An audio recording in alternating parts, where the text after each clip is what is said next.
What's going on, guys? It's CryptoDave here at Top Tier Signals, and in this video I'd like to take a moment to talk about Bitcoin's recent downturn and whether or not we should be worried about what is to come, or if this is just a healthy correction for Bitcoin before we see more moves to the upside. And guys, we do these weekly updates every single Monday. We did it today on Tuesday, as today is the 1st of October, so we wanted to be right in line with the monthly close and the monthly open. But if you subscribe to the channel, tick the little bell, you won't miss a single one of our updates every single time we post. Without any further ado, let's go ahead and jump right into the charts. So let's start with the monthly time frame for Bitcoin. We just had a monthly close, the monthly close of September, and we are still holding this general support range that we've been looking for quite some time now. We had previous resistance here in the 2021 bear market with our two swing highs, and ever since we have come up and crossed beyond these levels all the way back in March of 2024, we have been able to maintain above this level, at least in terms of candle body closes on the monthly time frame. And this is a very important thing to see. We've talked about it quite a lot, but just having a clear level of previous historical resistance now acting as newfound support, I think is very healthy, especially considering that we are within a mid-cycle correction. That is still my thesis. I do not think that we are in a bear market, and as far as a bull market goes, I think we are simply needing to be patient for that next wave of bullish price action. But nonetheless, we are doing some very promising things here on the monthly time frame, continuing to hold this key level here between $58,000 and $61,000. Now, I will say the monthly close of September was not very promising. We did have a nice green candle. It was above the range. I would like to see some monthly candles closing beyond some of our previous months.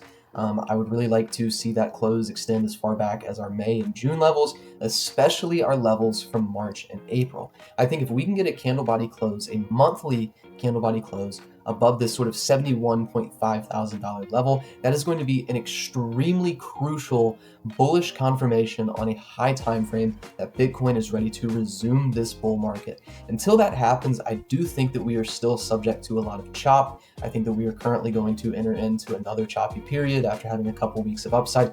But nonetheless, this is exactly what you need to see on the monthly time frame. You have a key level of resistance now acting as support. You have nice long wicks beneath the support range. You're getting a lot of buyers coming in, scooping up those discounts every time they get the opportunity. This is all very good to see. We just have a few more things to see happen before we can get extremely confident. And again, that goes back to that monthly close above 71.5 thousand. I truly think that this is the line in the sand on the monthly time frame. And again, if we are not able to continue to hold the support range, I'm still eyeing as low as about $45,000 on this time frame. There's no need to get too bearish. I don't think we need to panic when Bitcoin moves just a couple of percentage points. We do have some tensions rising across the globe, and certainly global conflict is not good for financial markets, let alone any single person on the planet.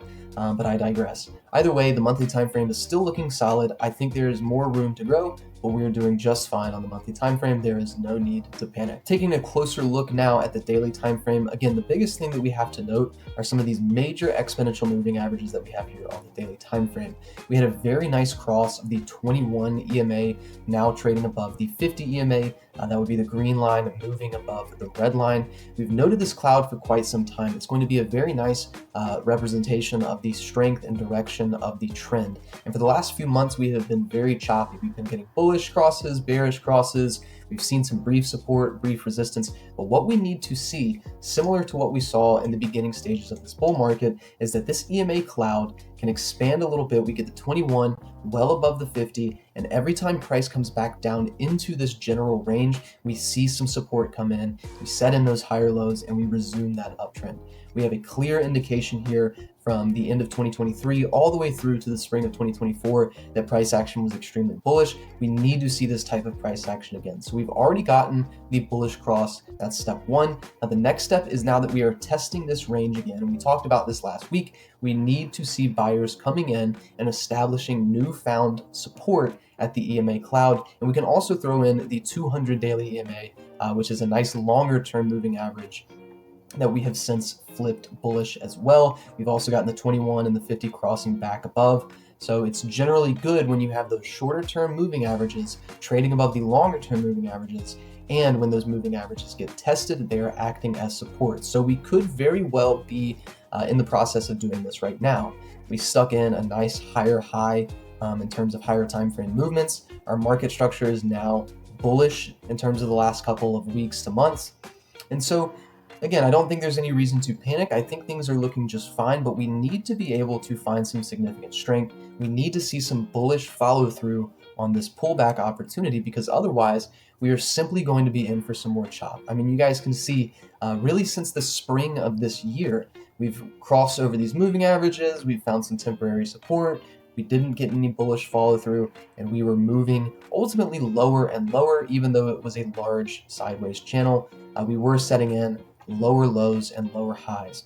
And to this point, we still are. We are still not testing that regression channel high. We've yet to get there. Obviously, we need a breakout beyond the regression channel high in order to feel very confident on this time frame. So I think that my take here is relatively neutral. We're doing the right things. We have those bullish moving average crossovers. We stuck in this higher high compared to this last high that we had in late August. It's just a matter of, can we get this bullish follow through at these important exponential moving averages? Can we stick in a significant higher low? That is going to be very crucial here for Bitcoin, because if not, we are likely going to lose the moving averages once again. We'll see them acting as temporary resistance, and then we'll probably end up rolling over down to this regression channel low in tandem with our order block right around $50,000 to $52,000. So I think it's very important here that over the next couple of days, we see a higher low being formed, we see bulls coming in and scooping up this discount, and we remain within this newfound uptrend. If not, we are simply going to keep chopping around until either this $50,000 order block is lost and we continue to move to the downside, or if we do stick in a higher low and we get above this regression channel high, we would then have the directional bias to the upside. So we will have our directional confirmations with any breakout of these major levels that we have here noted on the chart. But again, guys, the thing to pay attention to right now are these moving averages here on the daily time frame, that 21, 50, and 200 EMA pocket. Can we come back into this cluster and find some support? That is what I'm going to be watching this week for Bitcoin. Now, keeping things pretty simple, we're going to take another look at total 3. We have a nice shift in the overall trend in the market. As opposed to setting lower highs and lower lows, we have now stuck in a higher low and now a higher high. So it's a very similar situation as Bitcoin, but we are looking for this EMA cluster to come in and serve as support. We want to set in a nice higher low on these higher time frames and see the bulls come in and have that follow through to take things higher. Now, the last thing we need to pay attention to this week, if we can stick in a higher low and see some nice bullish follow through with Bitcoin, I would be looking over to Bitcoin dominance to see if we can finally get this breakdown in the strong uptrend that we've had for the past 2 years. Can we finally stick in a significant lower low here? Can we trade below the 21 and the 50 EMA cloud? Can we eventually see the 21 cross below the 50 EMA cloud? Then can we see the EMA cloud act as resistance? There's a lot of steps here in order to be confident that we will be moving into an alt season.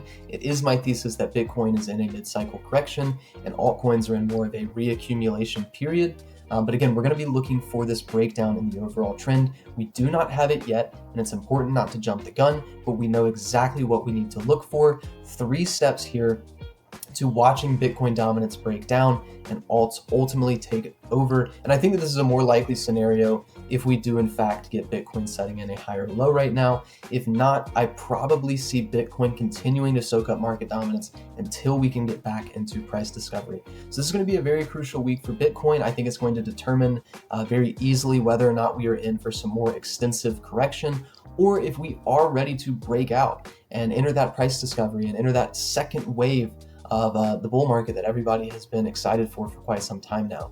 So let me know your thoughts here. What do you guys think of this most recent correction? Are you guys worried about the tensions around the globe? Do you think that this is going to have a big impact? Let me know your thoughts in the comments below. Subscribe to the channel and tick the little bell so you don't miss any of our updates. And guys, if you want to, you can join our Discord with the link below in the description. You will get access to over 20 trading analysts between stocks, Forex, and crypto, as well as a nice custom indicator known as Entry Sniper.